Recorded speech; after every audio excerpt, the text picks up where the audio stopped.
Hello everyone, welcome back to mom's miracles.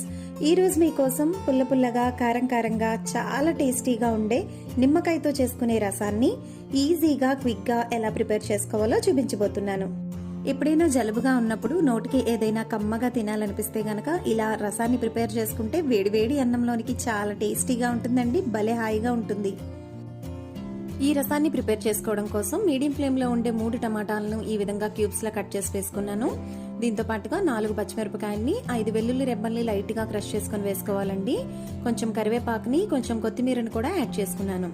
దీంతో పాటుగా 1 tea spoon పసుపుని, రుచికి సరిపడా సాల్ట్ ని, 1 కప్పు వాటర్ ని కూడా యాడ్ చేసుకుని టమాటాలన్నీ కూడా మెత్తగా ఉడికేంత వరకు ఒక 10 నిమిషాల పాటు మీడియం ఫ్లేమ్ లో మూత పెట్టుకుని ఉడికించుకోవాలండి.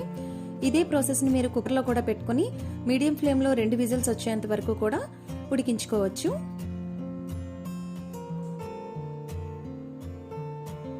పది నిమిషాల తర్వాత చూస్తే గనక మనకి టమాటాలు అనేవి బాగా మెత్తగా ఉడికిపోయాయి కదండి. దీన్ని ఒక గరిటెతో గానీ లేదా ఏదైనా పప్పు గుత్తితో గానీ ఈ విధంగా మెత్తగా స్మాష్ చేసుకోవాలి. దీనిలోనికి మెత్తగా ఉడికించి పెట్టుకున్న కందిపప్పుని ఒక 1/2 కప్ వరకు వేసుకుంటున్నానండి. కందిపప్పు అనేది చాలా పేస్ట్ లాగా మెత్తగా స్మాష్ చేసుకోవాలి. కందిపప్పు వేసుకోవడం అనేది ఆప్షనల్ అండి, కానీ వేసుకుంటే చాలా కమ్మగా చాలా టేస్టీగా ఉంటుందండి. దీనిలోనికి 2 కప్పుల వాటర్ ని కూడా యాడ్ చేసుకుని రుచికి సరిపడా సాల్ట్ ని వేసుకుని ఒక పొంగు వచ్చేంత వరకు మరిగించుకోవాలి. చూసారు కదా, ఈ విధంగా ఒక పొంగు వచ్చిన తర్వాత స్టవ్ ని లో ఫ్లేమ్ లో పెట్టుకుని దీంట్లోకి తాలింపు వేసుకోవాలి. తాలింపు కోసం ఒక ప్యాన్ లో 2 టేబుల్ స్పూన్ ఆయిల్ ని తీసుకోవాలి. ఆయిల్ వేడెక్కిన తర్వాత దీనిలోనికి 1/2 టీ స్పూన్ వరకు ఆవాలను వేసుకోవాలి. ఆవాలు కొంచెం చిటపట్లాడిన తర్వాత 1 టీ స్పూన్ జీలకర్ర, 1 టీ స్పూన్ మిరియాలని లైట్ గా ఈ విధంగా క్రష్ చేసుకుని ఆ పౌడర్ ని ఇందులో యాడ్ చేసుకోవాలండి. దీంట్లో కొంచెం కరివేపాకుని, ఒక 1/2 టీ స్పూన్ వరకు ఇంగువను కూడా వేసుకుని లైట్ గా ఈ విధంగా వేయించుకోవాలి. ఇప్పుడు ఈ తాలింపుని రసంలోనికి వేసుకోవాలండి. ఇక్కడ మనం జీలకర్రని, మిరియాలని లైట్ గా క్రష్ చేసి వేసుకోవడం వల్ల తాలింపు వేసేటప్పుడు మంచి టేస్ట్ అనేది ఉంటుందండి. చాలా మంచి ఫ్లేవర్ కూడా ఉంటుంది. జలుబుగా ఉన్నప్పుడు ఇందులో మిరియాలు వాడడం వల్ల మనకి మంచి రిలీఫ్ అనేది ఉంటుందండి. టేస్ట్ చాలా చాలా బాగుంటుంది.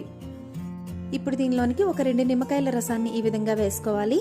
నిమ్మరసాన్ని వేసుకున్న తర్వాత ఒక 2 నిమిషాల పాటు మాత్రమే మరిగించుకోవాలండి. తర్వాత స్టవ్ ఆఫ్ చేసుకోవాలి, లేదంటే చేదుగా అయిపోతుంది. నిమ్మకాయలు అనేవి మీ టేస్ట్కి తగ్గట్టు ఇంకొకటి కూడా యాడ్ చేసుకోవచ్చు.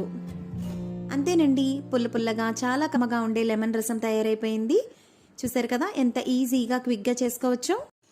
చల్లని క్లైమేట్లో వేడివేడి అన్నంలోనికి ఈ రసం భలే కమ్మగా ఉంటుందండి. మీరు కూడా ఇంట్లో ట్రై చేయండి. ఈ వీడియో కనుక మీకు నచ్చినట్లయితే లైక్ చేయండి, మీ ఫ్రెండ్స్తో షేర్ చేయండి, సబ్స్క్రైబ్ చేయడం మాత్రం అస్సలు మర్చిపోకండి. మీరు ఇంట్లో ప్రిపేర్ చేసి ఎలా వచ్చిందో నాకు కామెంట్స్ ద్వారా తెలియచేయండి. మరొక వీడియోలో మళ్ళీ కలుసుకుందాం. అంతవరకు బాయ్.